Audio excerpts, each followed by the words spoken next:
Hey, finally! I'm ahead of the curve.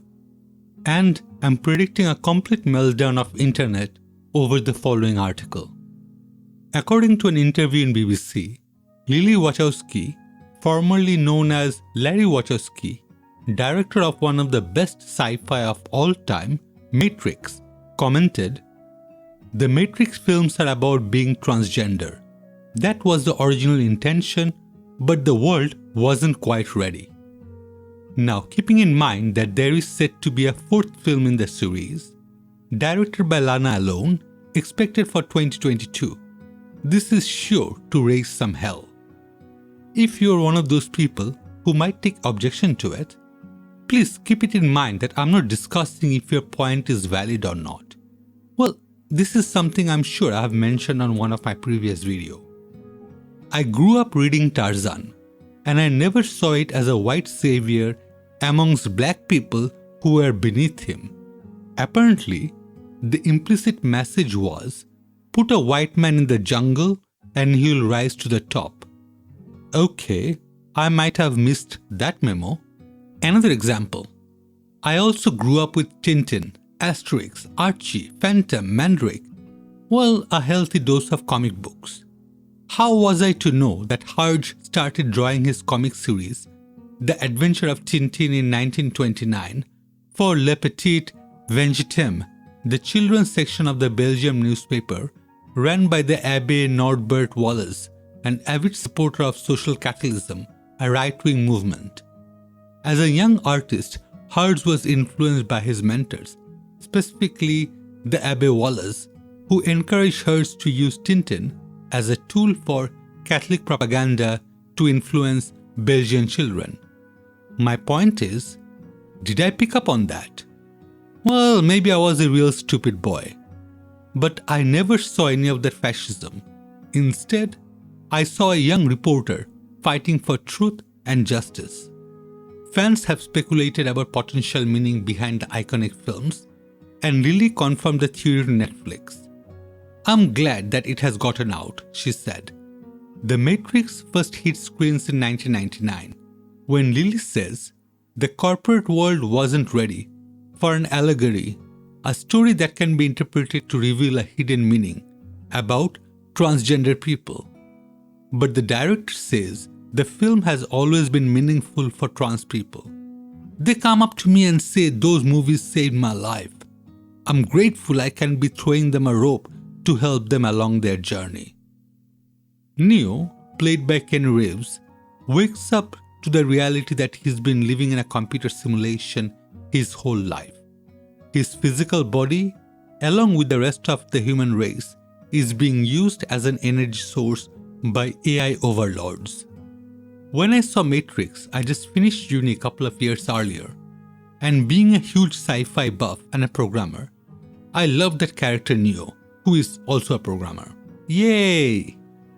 Even with the plot holes, especially using human body as battery, I can overlook all of that with the idea that everything around us is not real and it's all a simulation.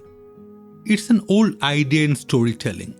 In fact, Plato, in his work Allegory of the Cave, which is written as a dialogue between Plato's brother Glaucon and his mentor Socrates, with Socrates doing the narration, Socrates explains how the philosopher is like a prisoner who's freed from the cave and comes to understand that the shadow on the wall are not reality at all, for he can perceive the true form of reality rather than the manufactured reality that is the shadows seen by the prisoners.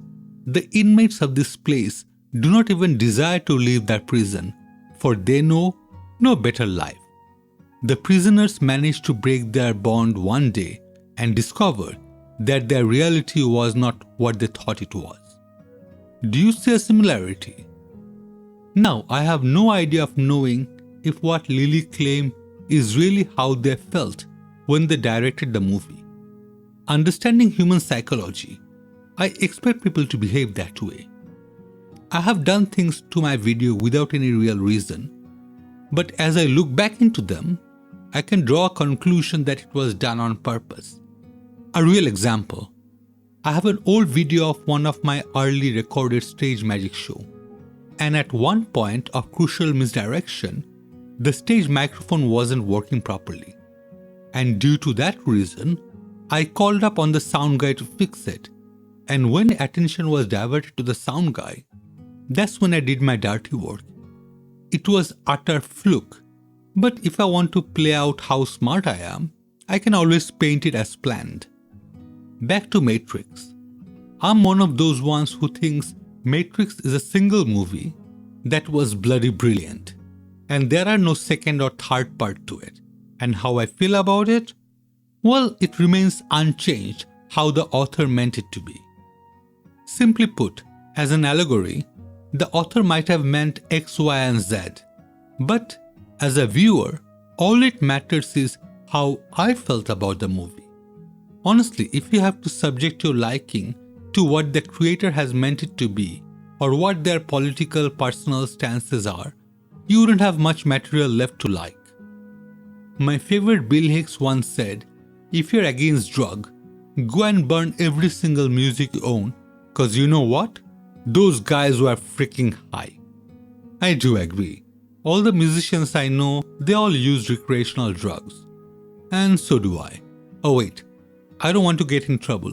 So did I. There, much better.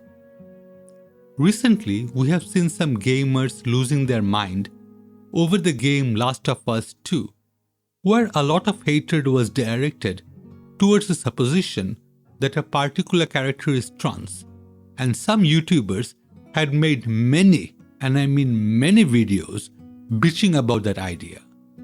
And that was a supposition, i.e., a belief held without proof or certain knowledge. For Matrix case, is from the horse's mouth, with no misassumptions. Now one might choose not to watch the next release, thinking that it would be pandering to a very small demographic. Now I think it is possible, but I would rather watch the movie first before jumping to the conclusion. For the other existing Matrix movie, let's enjoy it as we always did, with or without this revelation, shall we? Well, that's all for this video. Thank you all very much for watching. If you have enjoyed it today, please do like and subscribe. It would be thoroughly appreciated. Have a safe day. Signing off.